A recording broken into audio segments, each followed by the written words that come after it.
কুরআনে একমাত্র নারী যার সম্পর্কে বলা হয়েছে তিনি জাহান্নামে প্রবেশ করবেন, সর্বকালের সবচেয়ে খারাপ নারী। তিনি ছিলেন অত্যন্ত ধনী এবং অত্যন্ত শক্তিশালী, কিন্তু এগুলো তার জন্য যথেষ্ট ছিল না।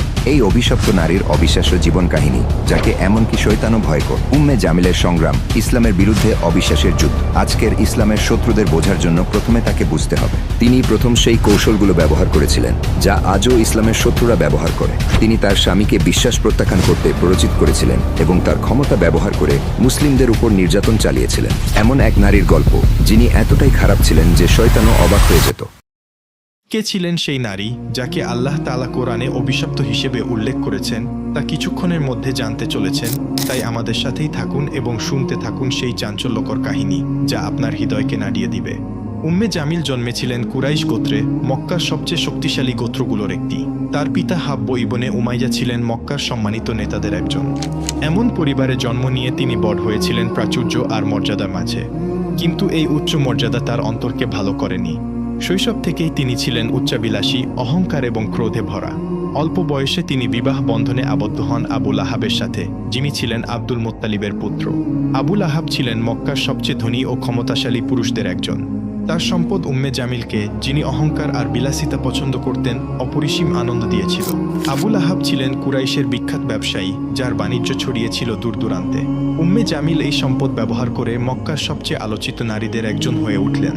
কিন্তু তিনি শুধু তার স্বামীর সম্পদের ছায়ায় বসে থাকতেন না। তার সবচেয়ে বড় অস্ত্র ছিল তার তীক্ষ্ণ জিহ্বা। তিনি তার চারপাশের নারীদের উপর প্রভাব বিস্তার করতেন, গুজব ছড়াতেন, যাকে ঘৃণা করতেন তার নাম নষ্ট করার চেষ্টা করতেন। এই কাজ তাকে আরও গর্বিত করত। কিন্তু আসল সত্য ছিল, তিনি ভয় পেতেন, তার ক্ষমতা আর মানুষের সম্মান হারানোর ভয়। মক্কায় যখন মানুষ বাণিজ্যে ব্যস্ত থাকত, কেউ কেউ তাদের গোত্রের সম্মান রক্ষায় মগ্ন থাকত। কিন্তু উম্মে জামিল ছিলেন তার গোত্র আর স্বামীর মর্যাদা ধরে রাখার জন্য আচ্ছন্ন। তার কাছে সবচেয়ে গুরুত্বপূর্ণ ছিল কুরাইশের নেতৃত্ব, বিশেষ করে উমাইয়া পরিবারের প্রভাব। কিন্তু একদিন মক্কার বাতাসে এমন এক খবর ছড়িয়ে পড়ল যা তার অন্তরে বিপর্যয় নিয়ে এল। নবী মুহাম্মদ সাল্লাল্লাহু আলাইহি ওয়াসাল্লাম ঘোষণা করলেন, আমি আল্লাহর রাসূল। উম্মে জামিলের জন্য এই কথা ছিল ঝড়ের মতো। তিনি নবীর পারিবারিক বংশ ভালোভাবে জানতেন। তিনি ছিলেন হাশিম পরিবারের, যা কুরাইশের একটি শক্তিশালী শাখা। কিন্তু যদি তিনি সত্যিই নবী হন, তাহলে তার ক্ষমতা কি বিপদে পড়বে না? তার জন্য এটি সত্য মিথ্যার প্রশ্ন ছিল না, এটি ছিল নিয়ন্ত্রণের লড়াই। যদি ইসলাম মক্কায় ছড়িয়ে পড়ে, কুরাইশের শাসন ভেঙে যাবে আর তার গর্বের জগৎ ধুলায় মিশে যাবে। তাই তিনি ইসলামের বিরুদ্ধে লড়াইয়ে নেমে পড়লেন, প্রথম নারীদের একজন হিসেবে। তার স্বামী আবু লাহাব ইতিমধ্যেই নবীর বিরোধিতা শুরু করেছিলেন, কিন্তু উম্মে জামিল এই ঘৃণাকে আরও তীব্র করলেন। তিনি শুধু ইসলামের বিরুদ্ধে দাঁড়ালেন না, তিনি এটি ধ্বংস করার জন্য সবকিছু করলেন। নবীর সম্মান নষ্ট করতে, মুমিনদের ভয় দেখাতে তিনি তার বিষাক্ত কথা ছড়িয়ে দিতেন মক্কার সরু গলিতে, বাড়ির উঠোনে, কাবার চারপাশে। তিনি ছিলেন শুধু একজন শত্রু নন, তিনি হয়ে উঠেছিলেন ফিতনার কারণ। কিন্তু তার আসল যুদ্ধ তখনও শুরু হয়নি। উম্মে জামিলের জন্য ইসলাম ছিল শুধু একটি বিশ্বাস নয়, এটি ছিল তার জীবনের জন্য গুরুতর বিপদ। মক্কা ছিলেন এক ব্যক্তি, নবী মুহাম্মদ সাল্লাল্লাহু আলাইহি ওয়াসাল্লাম, যিনি বহু বছরের পুরনো ব্যবস্থার বিরুদ্ধে দাঁড়িয়েছিলেন। আর উম্মে জামিল এই নতুন দিনের বিস্তার রোধ করতে যে কোনো কিছু করতে প্রস্তুত ছিলেন। প্রথমে তিনি এটিকে গুরুত্ব দেননি। নবীর নবুয়াতের দাবি শুনে তিনি ভেবেছিলেন এটি বেশি দিন টিকবে না। কিন্তু যখন মানুষের ভিড় তার পিছনে জড়ো হতে শুরু করলো, তখন তার অন্তরে ভয় আর ক্রোধ জ্বলে উঠল। আবু লাহাবের সাথে মিলে তিনি এই নতুন দিনের বিরুদ্ধে লড়াইয়ের নেতৃত্ব দিলেন। মক্কার নারীদের উপর তার প্রভাব ছিল অপরিসীম। তার একটি কথা শহর জুড়ে ছড়িয়ে পড়ত দ্রুত। তিনি এই ক্ষমতা ব্যবহার করলেন ইসলামের ক্ষতি করতে। উম্মে জামিল মিথ্যা ছড়াতেন, ভুল গল্প রটাতেন। মুহাম্মদ পাগল, উম্মে জামিল চিৎকার করে বলতেন। মুহাম্মদ জাদুকর, উম্মে জামিল মানুষকে সতর্ক করতেন। মুহাম্মদ মিথ্যাবাদী, যিনি মক্কার শৃঙ্খলা ভাঙতে চান, উম্মে জামিল দাবি করতেন। এই মিথ্যার উদ্দেশ্য ছিল শুধু মানুষকে বিভ্রান্ত করা নয়, এটি ছিল নবীর সম্মান ধুলায় মিশিয়ে দেওয়া, মানুষকে তার থেকে দূরে সরিয়ে দেওয়া। তিনি এমনকি নিম্নমানের পন্থাও ব্যবহার করেছিলেন। একদিন মক্কার বাজারে তিনি মানুষ জড়ো করে চিৎকার করে বললেন, মুহাম্মদ তার নিজের পরিবারেরও ক্ষতি করছেন। কিন্তু সত্য ছিল এর সম্পূর্ণ বিপরীত। নবী ছিলেন মক্কার সবচেয়ে সৎ, সবচেয়ে বিশ্বস্ত মানুষ। তবু উম্মে জামিল তার নামে মিথ্যা রটিয়ে চললেন। তার সবচেয়ে বড় শত্রু ছিলেন উম্মুল মুমিনিন খাদিজা রাদিয়াল্লাহু তাআলা আনহা। তিনি ছিলেন মক্কার সবচেয়ে সম্মানিত নারী এবং নবীর সবচেয়ে শক্তিশালী সমর্থক। উম্মে জামিল খাদিজার প্রতি তীব্র হিংসা পোষণ করতেন। তিনি তার নামে হাসি ঠাট্টা করতেন, মক্কার নারীদের তার বিরুদ্ধে খেপিয়ে তুলতেন, তাকে একা করে দেওয়ার চেষ্টা করতেন। তিনি খাদিজার সাথে দেখা করা নারীদের হুমকি দিয়ে বলতেন, তোমরা যদি তার সাথে মিশতে থাকো আমরা তোমাদের সমাজ থেকে বের করে দেব। কিন্তু খাদিজার শান্ত মর্যাদা, তার অটল বিশ্বাস উম্মে জামিলের সমস্ত চক্রান্ত ব্যর্থ করে দিল। তার অন্তরে ছিল নবীর প্রতি অগাধ ভালোবাসা, যা উম্মে জামিলের ক্রোধের চেয়ে অনেক বড় ছিল।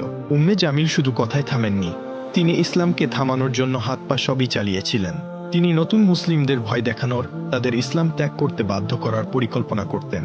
তিনি কুরাইশ নেতাদের উস্কে দিতেন মুসলিমদের উপর চাপ বাড়াতে। তিনি নবীর পথে পাথর আর কাঁটা ফেলে তার ক্ষতি করার চেষ্টা করতেন। তিনি মানুষকে উৎসাহ দিতেন মুসলিমদের বাণিজ্য আর সমাজ থেকে বাদ দিতে। একদিন যখন নবী কাবার কাছে সালাতে দাঁড়িয়েছিলেন, আবু লাহাব আর উম্মে জামিল তাদের লোকদের নির্দেশ দিলেন তার উপর নোংরা জিনিস ছুঁড়ে মারতে।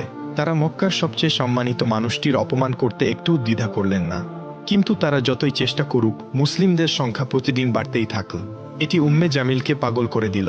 তার মিথ্যা চক্রান্ত আর যথেষ্ট ছিল না, তিনি নবীকে হত্যার পরিকল্পনা শুরু করলেন। বহু বছর ধরে তিনি ইসলামের সবচেয়ে বড় শত্রুদের একজন ছিলেন, কিন্তু তার নাম শুধু মক্কার পথে ঘাটে উচ্চারিত হলো না, কুরআনে তাকে চিরকালের জন্য অভিশপ্ত হিসেবে লিপিবদ্ধ করা হলো। আবু লাহাব আর উম্মে জামিল ইসলামের বিস্তারে আরও হিংস্র হয়ে উঠলেন। কিন্তু তারা যাই করুক, আল্লাহর সত্য জয়ী হলো। একদিন নবী সাফা পাহাড়ে দাঁড়িয়ে কুরাইশের লোকদের ডাকলেন। তিনি বললেন, হে কুরাইশের মানুষ, যদি আমি বলি এই পাহাড়ের পিছনে একটি সেনাবাহিনী আছে যারা তোমাদের আক্রমণ করতে প্রস্তুত, তোমরা কি আমাকে বিশ্বাস করবে? সবাই একসাথে বলে উঠল, হ্যাঁ, কারণ তুমি কখনো মিথ্যা বলনি। তখন নবী বললেন, তাহলে শোনো, আমি তোমাদের একটি মহাশাস্তির বিষয়ে সতর্ক করছি। এই কথায় চারদিক নীরব হয়ে গেল। এটি ছিল ইসলামের প্রকাশ্য ডাকের শুরু। কিন্তু আবু লাহাব ক্রোধে ফেটে পড়লেন। তিনি চিৎকার করে বললেন, এই কথা বলার জন্য তুমি আমাদের জড়ো করেছ, ধ্বংস হোক তুমি। তারপর তিনি সেখান থেকে চলে গেলেন। এই অহংকারের জবাবে আল্লাহ অবতীর্ণ করলেন সূরা আল মাসাদ। শুনুন কি বলা হয়েছে এই সূরায়। ধ্বংস হোক আবু লাহাবের 2 হাত, আর ধ্বংস হয়েছে সে। তার সম্পদ আর তার অর্জন তাকে বাঁচাতে পারবে না। সে পূর্বে আগুনের লেলিহান শিখায়, আর তার স্ত্রী যে কাঠের বোঝা বহন করে, তার গলায় থাকবে পাকানো দড়ির রশি ঘি। এই সূরা ঘোষণা করল আবু লাহাব আর উম্মে জামিলের শেষ পরিণাম। কাঠের বোঝা বহনকারী বলতে বোঝানো হলো উম্মে জামিলকে, যিনি নবীর পথে পাথর আর কাঁটা ছড়িয়ে দিতেন। এটি তার মন্দ প্রকৃতির প্রতিচ্ছবি।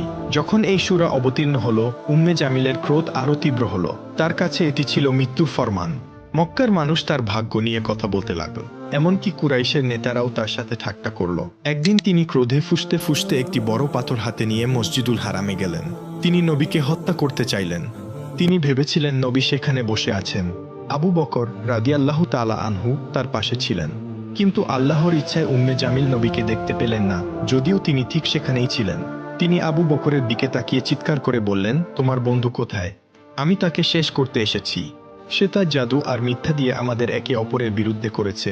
আবু বকর শান্তভাবে তার দিকে তাকালেন। আল্লাহ নবীকে তার চোখের সামনে অদৃশ্য করে দিয়েছিলেন।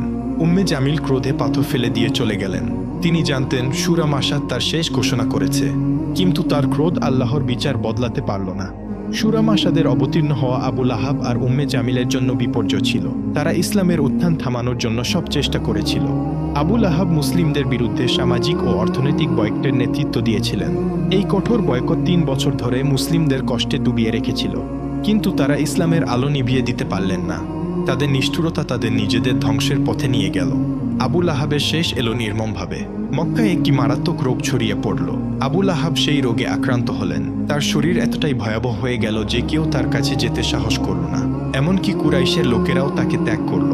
তিনি একা মারা গেলেন, ব্যথায় কাতরাতে কাতরাতে। উম্মে জামিল, যিনি বছরের পর বছর তার স্বামীকে সমর্থন করেছিলেন, তিনিও তাকে পরিত্যাগ করলেন। তার মৃতদেহ পড়ে রইল মাটিতে। কেউ তাকে দাফন করতে এগিয়ে এলো না। শেষে কিছু লোককে অর্থ দিয়ে তার দেহ একটি গর্তে ফেলে পাথর দিয়ে ঢেকে দেওয়া হলো। তার সম্পদ, তার মর্যাদা, তার গর্ব সব ধুলায় মিশে গেল। আবু লাহাবের মৃত্যুর পর উম্মে জামিল একা পড়ে গেলেন। যে নারী একসময় মক্কার রানী ছিলেন, তিনি হয়ে গেলেন দুর্বল, অসহায়। মক্কার মানুষ ফিসফিস করে বলতে লাগল, সূরা মাসাদের অভিশাপ তার উপর পড়েছে, কি তবু তিনি থামলেন না। তিনি মুসলিমদের বিরুদ্ধে ঘৃণা ছড়াতে থাকলেন। কিন্তু সময়ের সাথে তিনিও দুর্বল হয়ে পড়লেন। তার শেষও এলো নির্মমভাবে। কেউ কেউ বলে তিনি একটি বড় পাথরের নিচে চাপা পড়ে মারা গেলেন। কেউ বলে একটি দড়ি তার গলায় পেঁচিয়ে তাকে শ্বাসরোধ করল। সূরা মাসাদের কথা, তার গলায় থাকবে পাকানো দড়ির রশি, তার মৃত্যুতে সত্য হয়ে উঠল। উম্মে জামিল আর আবু লাহাব ছিলেন ইসলামের সবচেয়ে বড় শত্রু। তারা মনে করেছিল তাদের সম্পদ আর ক্ষমতা তাদের বাঁচাবে, কিন্তু আল্লাহর বিচার থেকে তারা পালাতে পারলেন না। এই দুনিয়ায় তাদের জীবন শেষ হলো অপমানে, কষ্টে আর চিরন্তন শাস্তির প্রতিশ্রুতিতে। এই গল্প শুধু তাদের নয়, এটি একটি সতর্কবাণী প্রতিটি অবিশ্বাসী আর জালেমদের জন্য যারা সত্যের বিরুদ্ধে দাঁড়ায়। হে আল্লাহ, আমাদের অন্তরকে আবু লাহাব আর উম্মে জামিলের মতো সিল করে দেওয়া অন্তর থেকে রক্ষা করো।